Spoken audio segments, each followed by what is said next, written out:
Somo la leo: mtumaini Bwana kwa moyo wako wote, wala usitegemee akili zako mwenyewe. Katika njia zako zote mkiri yeye, naye atanyosha mapito yako. Bwana asema, maana nayajua mawazo ninayowazia nyie, mawazo ya amani wala si mabaya. Amebarikiwa mtu yule anayemtumainia Bwana, ambaye Bwana ni tumaini lake. Leo tunakumbusha kuwa maisha haya hayaendi kwa nguvu zetu pekee, bali kwa kumtegemea Mungu kwa moyo wetu wote. Mara nyingi tunapitia njia tusizozielewa, lakini Bwana anaona mbele yetu, anajua mwisho wa safari yetu.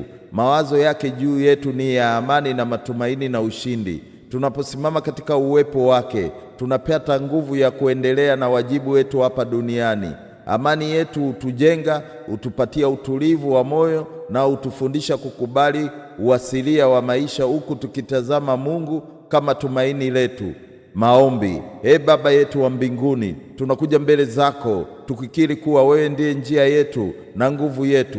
Tunapitia mengi hapa duniani, lakini tunachagua kusimama katika imani yako. Tuimarishe moyo wetu, tusikate tamaa. Tufundishe kuamini mipango yako hata tusipoona njia. Tujenge katika imani iliyoshinda kila kitu. Tuongoze katika mapito yetu. Amin.